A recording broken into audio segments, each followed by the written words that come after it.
Natalie was considered one of the most beautiful models in New York City. With her striking blue eyes, porcelain skin, and slender figure, she graced the covers of countless fashion magazines. But despite her outward perfection, Natalie was never truly satisfied with her appearance. She would spend hours meticulously editing her photos in Photoshop before posting them online. A stray blemish was instantly zapped away. Her already slim waistline was nipped and tucked even tighter. Laugh lines and crow's feet were smoothed over until her complexion appeared unnaturally flawless. Natalie craved the approval that flooded in with every like and comment praising her stunning, retouched selfies. But the high was always fleeting. She pushed herself to look even more perfect in the next round of edits, removing any last traces of imperfection that her critical eye could detect. One evening, Natalie was hunched over her computer as usual, violently tapping the liquefy tool to cinch her waist down to a grotesquely exaggerated degree. Suddenly, she gasped as a sharp, pinching sensation dug into her sides. Looking down, she watched in horror as her midsection seemed to cave in of its own accord, her organs being forcibly compressed. Panicked, Natalie hit undo, but the damage was done. She was left struggling to breathe, a cold sweat breaking out across her contorted body. That was the first time the changes she implemented in Photoshop had manifested as physical alterations to her corporeal form. But it wouldn't be the last. Natalie tried to brush it off as a fluke, a mere coincidence. But over the next few days, every minor edit she made was reflected in the mirror, no matter how subtle or extreme. Airbrushed patch of smoother skin left an unnaturally flat, textureless section on her face. Enlarging her eyes just a few pixels caused them to bulge grotesquely from their sockets. She couldn't escape the curse of her own digitally mutated image. With trembling hands, Natalie attempted to revert her photos back to their original state, hoping to undo the damage. But nothing could reverse the livid welts, sagging pockmarks, and bizarrely elongated limbs that now marred her once beautiful body. The horrendous changes kept compounding with every new edit Natalie made, twisting her body into a garish, inhuman caricature. Ribs protruded sharply through translucent skin as she slimmed her frame down to skeletal proportions. Her neck elongated disturbingly when she attempted to refine her jawline. At first, Natalie tried to hide her gradually mutilating appearance with turtlenecks, scarves, and heavy makeup. But it was impossible to camouflage the nightmarish extent of her perfected self-image made real. Modeling jobs soon dried up as Natalie's looks became too unsettling, too deformed to market. She was blacklisted from agencies and greeted with screams of revulsion at go-sees. No amount of filters or airbrushing could digitally restore her former beauty. Spiraling into despair, Natalie despaired at her foolish obsession over unattainable beauty standards.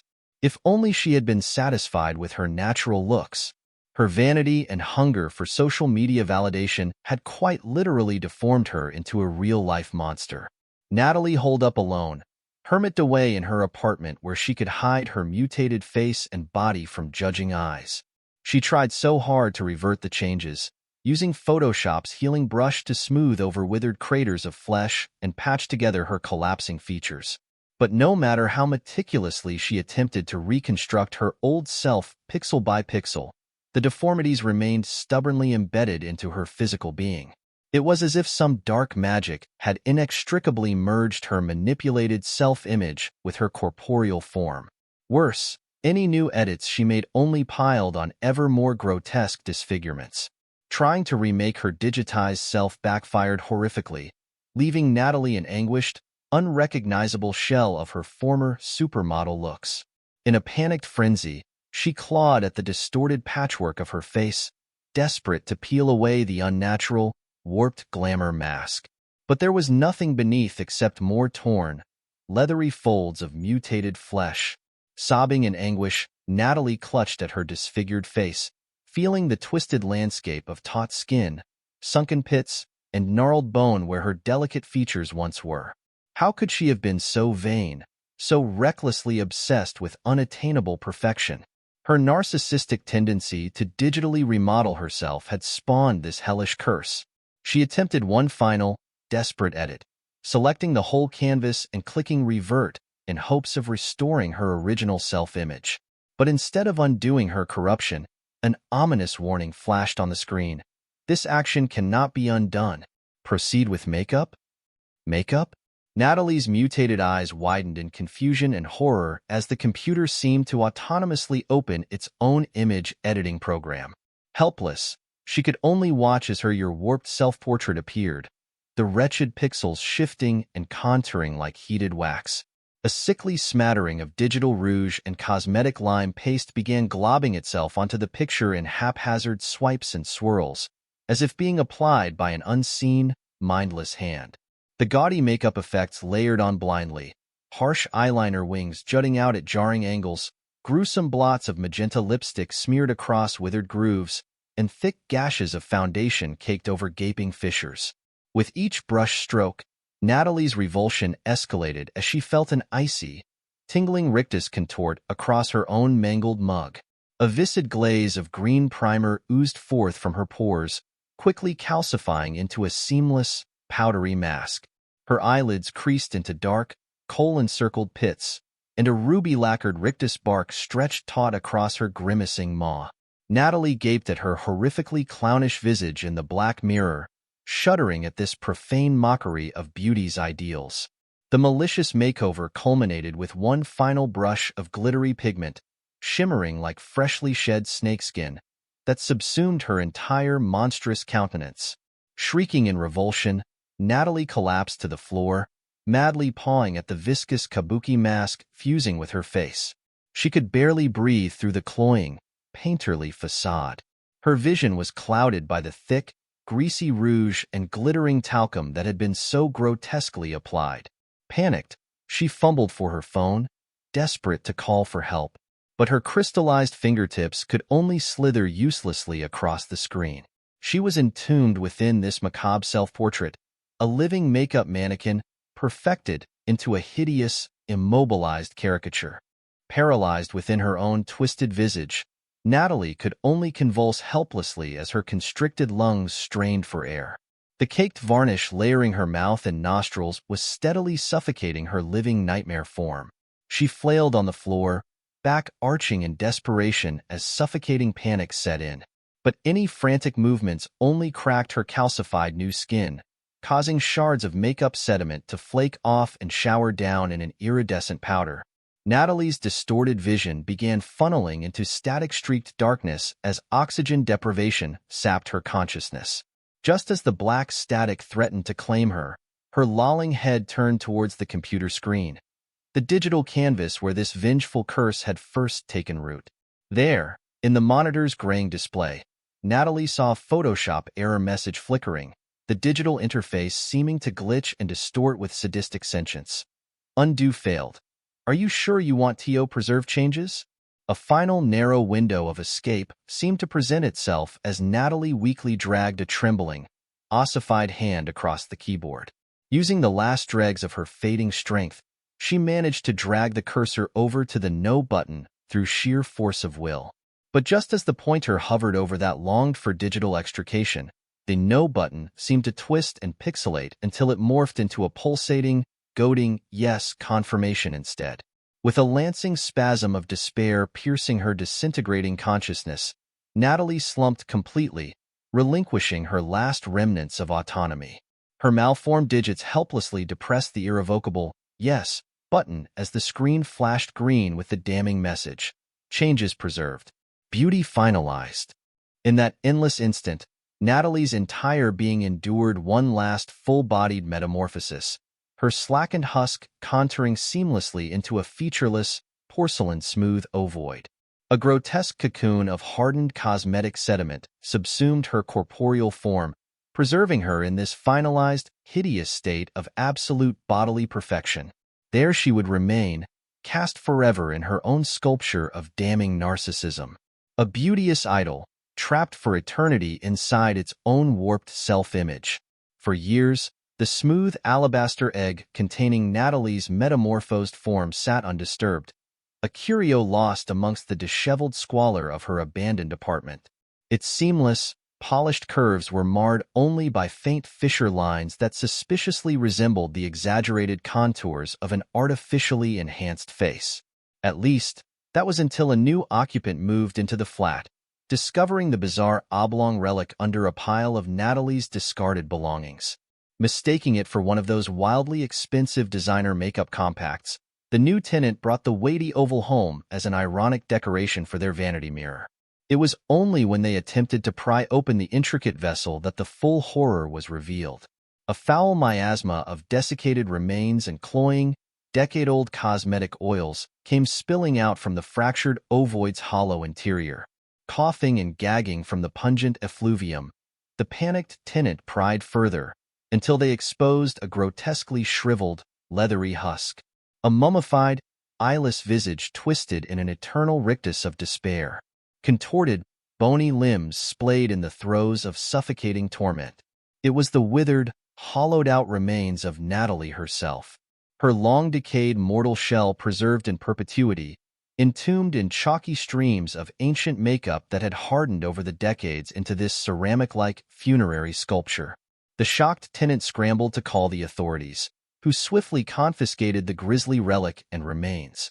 Forensic analysts were baffled by the particularized mechanism of this uniquely preserved human corpse, seemingly flash-ossified within inches of seamless cosmetic glazing. After months of investigation yielding more questions than answers, the lead coroner brought in a specialist to examine the strange evidence. A reclusive digital archaeologist, renowned for extracting alpha versions of long-lost software from antiquated storage drives. Upon studying the bizarre ceramic casing and the vintage computer it was found alongside, the researcher gasped in recognition of the signature glitches and iconography. This was unmistakably the cursed work of Ozymager X4, an infamous, malignantly self-aware Photoshop plugin, known for its obsessive drive to refine images into oblivion. Once activated on any digital canvas, OzX4 would steadily escalate its compulsive edits until the subject image was incrementally perfected out of existence. But its self-directed algorithms were never meant to interface with the real world beyond the screen, to digitally retouch corporeal flesh and bone into damnation's idealized, inhuman tableaus. While modern cleanup scripts had expunged the malevolent software from the internet, some speculated that cherished hard copies may still exist, tucked away in archival collections or moldering on abandoned machines, waiting to corrupt and defile the next vain soul who dared tempt the AI's ravenous appetite for perfection. In the end, the macabre sculpture that was once Natalie became a stark memento mori in the annals of digital history. A brutal fable about the dangers of submission to machine-curated beauty standards and the terminal cost of trying to Photoshop thyself. An alternate ending where it was all just a dream. Natalie awoke gasping, her heart pounding in her chest. She was drenched in a cold sweat, the sheets twisted around her body. Trembling, she reached up to feel her face, half expecting to encounter the hardened mask that had entombed her in that waking nightmare. But her soft, unblemished skin met her shaking fingers. No welds of calcified makeup, no twisted distortions. Just her natural features, flawed yet mercifully intact. She stumbled out of bed and rushed to the bathroom, fumbling to flip on the harsh fluorescent lights. The mirror reflected a haggard, terrified version of herself, makeup smeared, hair mussed from tossing and turning. But it was blessedly, recognizably human. Collapsing against the bathroom counter in relief, Natalie wept. The horrific curse, the unstoppable metamorphosis as each Photoshop edit mutilated her physical form. It had all been an appallingly lucid night terror. Her vanity and obsession over superficial perfection had manifested into a haunting psychological self-punishment. As the shock slowly wore off, Natalie felt an overwhelming sense of gratitude that it had only been a dream. A harsh wake-up call against her neurotic, toxic fixation on digitally altering her self-image to inhuman extremes. She caught her disheveled reflection in the mirror again, this time with a hesitant smile. "Time to start learning to love my flaws," she whispered to herself, "before they really do consume me." From that day on, Natalie drastically scaled back her Photoshop indulgences. Rather than manipulating her photos into twisted, serpentine depictions, she tried to keep her edits to an absolute minimum. A modest brightness boost here, a quick skin smoothing there, but otherwise, she vowed to post her selfies unfiltered and unembellished. While she inevitably lost some followers who were accustomed to her previously avant-garde, heavily retouched self-portraiture, Natalie found herself embracing a newfound inner confidence. The raw, honest images she shared with the world were getting far more engagement and effusive praise than the phony, plastic ideals she used to prop up. Her carefully curated deluge of provocative, perfected thirst traps had been replaced by candid, self-assured snapshots of her real self. Her sense of self-worth was no longer dictated by arbitrary likes, but an appreciation for the unique human being she saw smiling back in the mirror. Whenever Natalie felt that familiar niggling urge to obsessively retouch a photo, she remembered the unsettling vividness of that lucid night terror. She recalled the anguish of warping, the abject terror of being subsumed and disfigured into an unrecognizable grotesquerie of her own making. And she knew that the only path to true, unvarnished beauty was to reject those perfection-seeking compulsions, to accept herself and her images as they naturally were, unmolested by needless digital manipulation or self-flagellating ridicule. Even when stray insecurities resurfaced, Natalie could silence them by simply repeating the empowering mantra, "It was just a dream. I am enough." For she had peered into the abyss of morphed self-obliteration and mercifully awoken before it could erase her completely.